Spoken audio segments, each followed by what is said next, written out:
안녕하세요. 새로운 언어 배울 때요.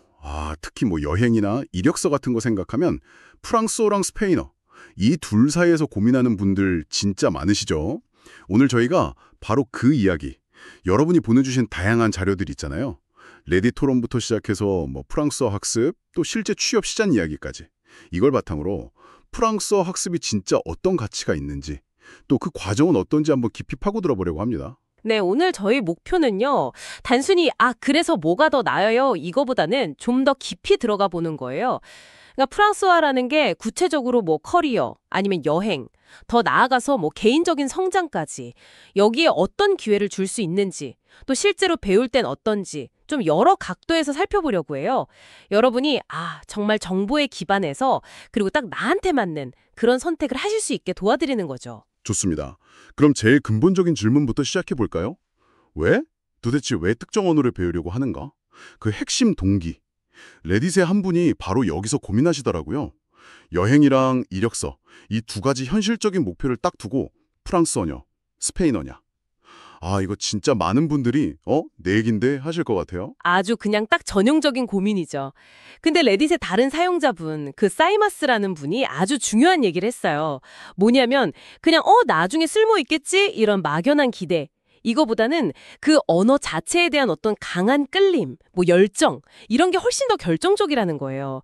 아시다시피 언어 배우는 게 이게 마라톤 같잖아요. 끈기랑 노력이 어마어마하게 필요하거든요. 그러니까 뭐랄까, 그 언어의 소리가 좋든, 문화가 너무 매력적이든, 아니면 이걸로 꼭 뭘 해보고 싶다. 이런 개인적인 열정이 있을 때 학습 효율도 확 오르고, 또 힘든 순간 넘기기도 좋고요. 확실히 그렇겠네요. 그냥 이력서 한 줄 때문이라고 생각하면 매일 단어 외우고 문법이랑 씨름하는 거 좀 지칠 수 있겠어요. 실제로 레딧 댓글들 봐도 어떤 분은 프랑스어 그 특유의 발음이나 음악 같은 거 있잖아요. 거기에 끌린다 그러고 또 다른 분은 중남미 빼고는 국제적으로 좀 더 먹어주지 않냐, 뭐 비즈니스 가능성 이런 걸 더 높게 보기도 했고요. 결국에는 이게 개인적인 취향이나 가축비어가 진짜 크구나 싶더라고요. 핵심이 바로 그거예요. 유용성. 이 개념 자체가 진짜 상대적이라는 거죠. 개인의 목표가 뭐냐, 주로 어디서 활동하냐, 관심사가 뭐냐에 따라서 프랑스어가 주는 가치는 정말 천차만별이에요. 예를 들어 면접 같은 거 생각해 보세요. 그냥 뭐 유용할 것 같아서요 이러는 것보다 제가 프랑스 영화의 그 깊이에 빠져서 원어로 꼭 이해하고 싶었고 더 나아가서 프랑스어권 국가랑 문화 교류에 기여하고 싶습니다. 이렇게 자기만의 이유가 뚜렷. 그럼 이제 프랑스어가 실제로 어디서 먹히는지 좀 더 구체적으로 들어가 보죠. 지리적으로 봤을 때 프랑스어는 어디서 힘을 발휘할까요? 레딧 사용자들 경험담이 꽤 재밌던데요. 네, 여러 지역 경험들이 막 공유됐는데요. 이걸 좀 종합해 보면 그림이 대충 이렇게 나와요. 스페인어는 많은 분들이 미국 안에서 특히 남부 쪽 있죠. 거기는 뭐 말할 것도 없고 중남미 전반, 카리브해 일부 여기서 진짜 실용적이다. 이렇게 다들 얘기했어요. 반면에 프랑스어는 캐나다, 그중에서도 퀘벡주는 그냥 유용한 정도가 아니라 거의 필수다. 이렇게 꼽혔고요. 유럽 안에서도 영어 다음으로 독일어랑 같이 중요한 외국어로 많이들 생각하고 또 아프리카 대륙의 많은 나라들, 카리브해 일부 지역에서도 여전히 영향력이 세다. 이런 의견이 많았어요. 한 분은 심지어 영어랑 프랑스어를 같이 하면 서유럽, 중부유럽, 아프리카 대부분에서 소통이 된다고까지 하더라고요. 특히 그 현재 사는 곳이나 앞으로 활동하고 싶은 지역에 맞춰서 조언해 주는 게 되게 현실적으로 다가왔어요. 예를 들어서 미국 살면 스페인어, 캐나다 살면 프랑스어가 더 직접적으로 도움이 될 거다. 이런 의견들요. 캐나다에서는 뭐 정부 관련 일자리나 특정 분야 취업, 아니면 영주권 딸 때도 프랑스어 능력이 중요하다고 하고요. 그리고 몬트리올에서는 프랑스어가 거의 뭐 생존 스킬 수준이다 이런 자료도 있었는데 이건 진짜 중요한 포인트 같아요. 그냥 좋고 싫고를 떠나서 현실적인 필요성이죠. 정확해요. 언어의 가치는 그게 쓰이는 맥락이랑 때려야 뗄 수가 없어요. 그러니까 어디서 프랑스어를 쓸 건가 이게 진짜 중요한 고려사항인 거죠.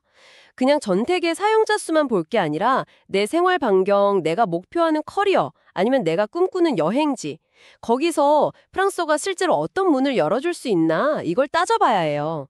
핵심은 뭐냐면 특정 지역, 예를 들어 케벡 같은 데서는 프랑스어가 선택이 아니라 필수가 될 수도 있다는 거예요. 이런 지리적인 강점을 생각해보면 자연스럽게 커리어 이야기로 넘어가게 되네요. 근데 레딧에서는 솔직히 좀 영어 말고 다른 언어 하는 게 일반적인 직업 시장에서는 뭐 그렇게 큰 차이 못 만든다. 이런 좀 회의적인 시각도 있었거든요. 프랑스어, 정말 이력서의 의미만 한 줄이 될 수 있을까요? 그 질문에 대한 답은 상황에 따라 다른데 특정 분야에서는 매우 그렇다. 이렇게 말씀드릴 수 있겠네요. 물론 프랑스어 할 줄 안다는 거 하나만으로 모든 직업의 문이 그냥 확 열리는 그런 만능 열쇠는 아닐 거예요, 당연히. 하지만 저희가 살펴본 자료들을 이렇게 종합해보면 프랑스어는 특정 분야와 지역에서는 아주 강력한, 어떨 때는 뭐 대체 불가능한 경쟁 우위를 제공해요. 예를 들면 어떤 분야에서 그런가요? 앞서 잠깐 얘기 나왔던 캐나다가 대표적이죠.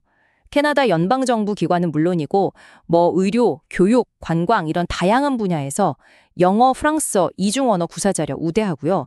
이게 또 영주권 취득에도 유리하게 작용해요. 특히 퀘벡주나 몬트리올에서는 프랑스어 능력이 아예 필수 조건인 경우가 정말 많고요. 프랑스 본토로 눈을 돌려보면 수도 파리는 뭐 경쟁 치열한 만큼 기회도 많지만 리옹 같은 데 있잖아요. 기술, 바이오, 제조업, 아니면 툴루즈, 항공우주, IT 이런 다른 주요 도시들에서도 그 지역 산업이랑 관련된 기회를 잡으려면 프랑스어 능력이 핵심이에요. 프랑스 현지에서 취업하신 한국분들 경험담 들어보면 유창한 언어 능력은 기본이고 그 프랑스 비즈니스 문화 이해하는 거, 또 현지 네트워크 만드는 거 이런 것도 중요하다고 하더라고요. 그렇군요. 그럼 국제 무대에서는 프랑스어 위상이 어떤가요? 여기서 이제 프랑스어의 진가가 좀 드러난다고 할 수 있죠. 프랑스어가 UN, 유네스코, EU, 나토, IOC, 그 국제올림픽위원회요, 국제적십자위원회 등등 진짜 수많은 주요 국제기구의 공식 언어 아니면 실무 언어거든요. 그러니까 외교나 국제개발협력 아니면 국제 비즈니스처럼 글로벌 무대를 생각한다면 프랑스어는 그냥 플러스 요인이 아니라 거의 필수 역량에 가까워질 수 있다는 거죠. 또 전 세계 한 29개국 이상, 뭐 자료마다 조금씩 다른데 그 정도 나라에서 공용어로 쓰이고 있고요. 특히 경제 성장 가능성이 큰 아프리카 프랑스어권 국가들이랑 교류할 때 그 중요성이 점점 더 커지고 있어요. 프랑스 자체가 또 EU 핵심 국가고 세계적인 경제 대국이라는 점도 무시 못하고요. 더 나아가서 그 프랑스어권 비즈니스 문화 있잖아요.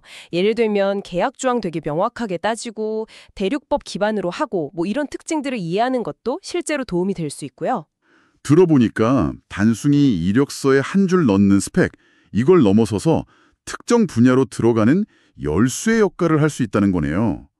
물론 레딧의 다른 분이 지적한 것처럼 당장 뭐 IT 쪽이나 이런 데서는 파이썬이나 C++ 같은 프로그래밍 언어가 더 직접적으로 유용할 수도 있다. 이런 현실적인 시각도 중요하겠고요. 그렇습니다. 모든 기술이나 지식은 그게 가치를 발휘하는 특정 맥락이 있는 거죠. 프로그래밍 언어가 IT 분야에서 필수적이듯이 프랑스어는 국제관계, 특정 지역, 캐나다, 유럽, 아프리카, 또 특정 산업, 외교, 문화, 뭐 명품 같은 고급 소비재 등에서 강력한 힘을 발휘하는 도구인 셈이에요. 그러니까 내 목표, 내 경로에 비춰봤을 때 어떤 도구가 더 전력적인 선택일지 이걸 현명하게 판단하는 게 중요합니다. 단순히 어떤 언어가 더 좋다가 아니라 나한테 어떤 언어가 더 필요한가 이 문제인 거죠. 자, 여기서 진짜 흥미로운 사례가 나옵니다. 캐나다 이민이라는 아주 뚜렷한 목표를 가지고요. 단 9개월 만에 프랑스어 B2 레벨. 이게 일상 대화는 물론이고 학업이나 업무 관련 토론도 가능한 중상급 수준이죠. 아무튼 이 수준에 도달한 한 학습자분의 아주 상세한 경험담이 레딧에서 큰 공감을 얻었어요. 이 이야기는 프랑스어 학습의 그 현실적인 어려움이랑 가능성, 이걸 동시에 보여주는 것 같아요. 네, 이 경험담은 여러 면에서 진짜 주목할 만해요. 첫째로 이분의 그 놀라운 성취 뒤에는 절실함, 여기서 비롯된 아주 강력한 동기가 있었어요. 그냥 뭐 지적 호기심이나 취미 이런 게 아니었죠. 미국 비자 문제라는 현실적인 어려움을 딱 뚫고 캐나다 이민이라는 인생의 중대한 전환점을 만들려고 했던 거의 필사적인 노력이었어요. 이 과정에서 겪었던 뭐 우울증 같은 정신적인 고통, 또 그걸 이겨내려고 했던 노력까지 아주 솔직하게 공유한 점이 인상 깊었고요. 이 절실함이 학습 과정에 그냥 완전히 푹 빠지게 만든 원동력이었던 거죠. 와, 9개월 만에 B2라니 정말 놀라운 속도인데요. 그 비결이 그냥 단지 그 강력한 동기, 그것만은 아니었을 것 같아요. 구체적으로 어떤 학습 전략을 썼을까요?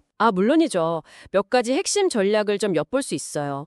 우선 이분이 자기 예전 영어 학습 경험 있잖아요.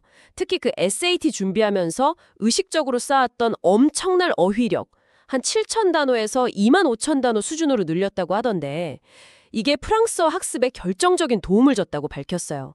영어랑 프랑스어가 어휘가 비슷한 게 꽤 많거든요.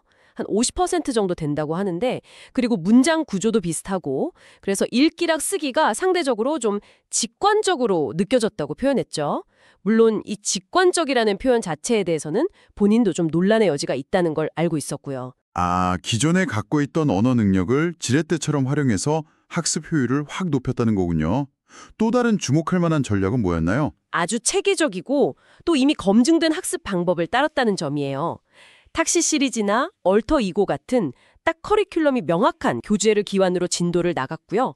이너 프렌치 팟캐스트나 TV5 몬드, 뉴스 사이트 같은 실제 활용도 높은 온라인 자료들도 엄청 적극적으로 썼더라고요.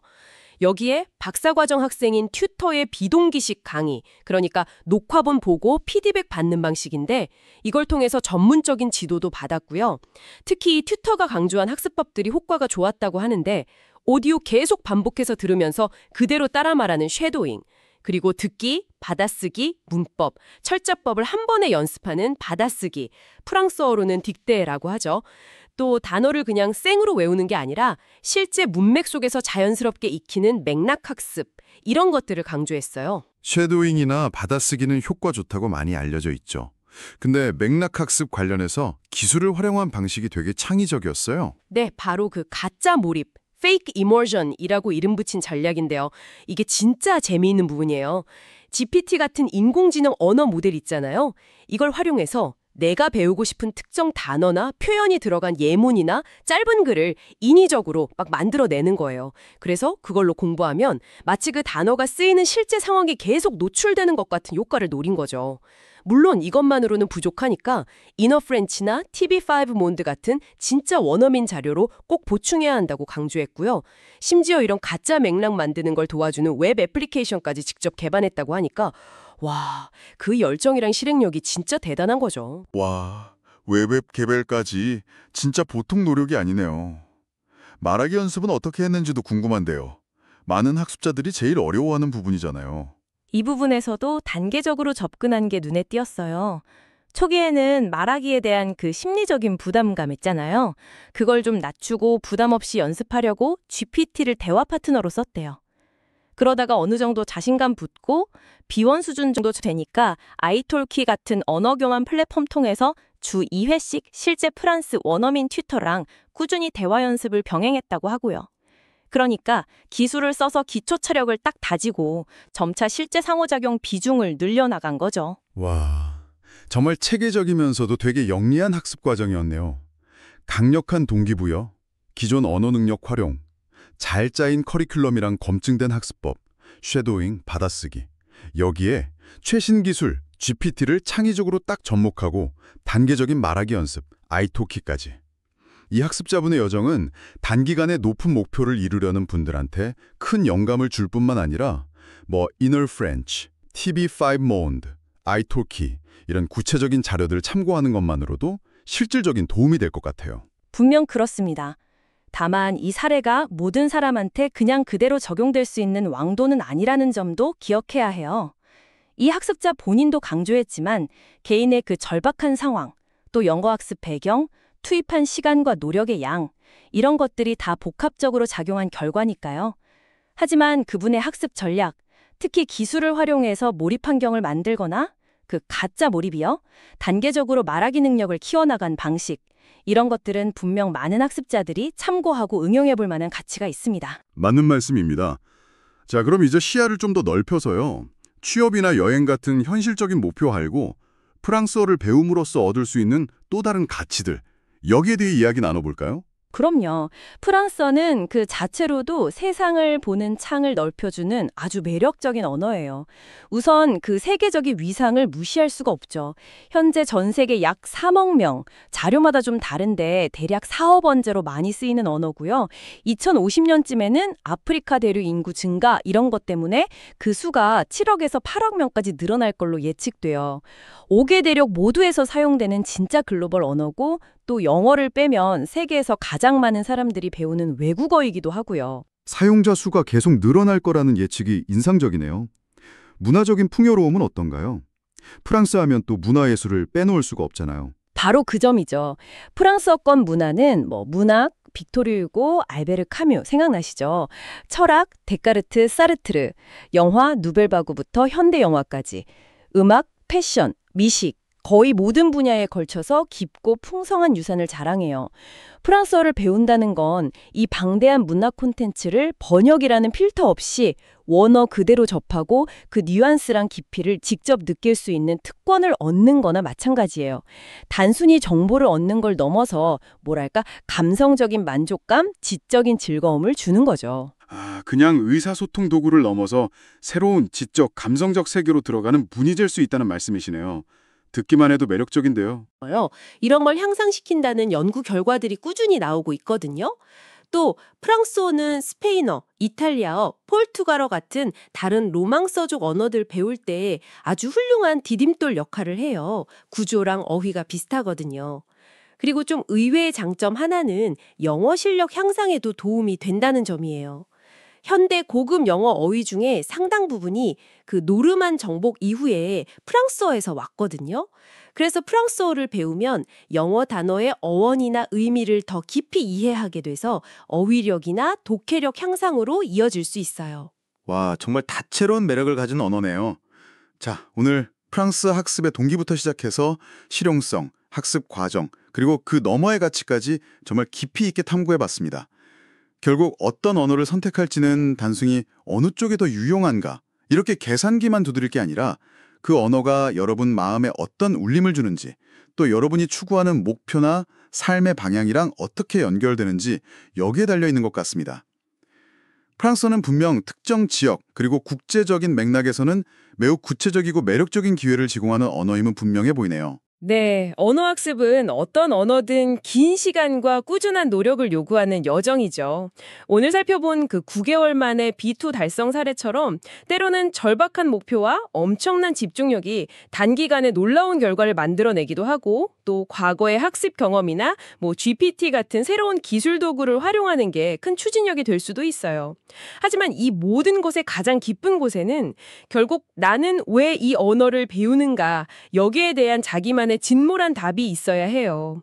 그 이유야말로 지치고 힘들 때 다시 나아갈 힘을 주는 가장 강력한 엔진이 될 테니까요.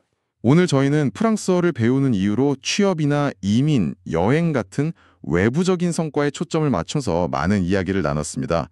그런데 마지막으로 이런 질문을 던지면서 마무리하고 싶네요. 만약에 그런 외적인 결과들을 잠시 접어둔다면요. 프랑스어라는 언어 자체, 그리고 그 속에 담긴 문화를 깊이 알아가는 그 과정 자체가 여러분의 사고방식이나 세상을 바라보는 시각을 어떻게 내부적으로 풍요롭게 만들어줄 수 있을지 여기에 대해서 한 번쯤 사색해 보시는 것은 어떨까요?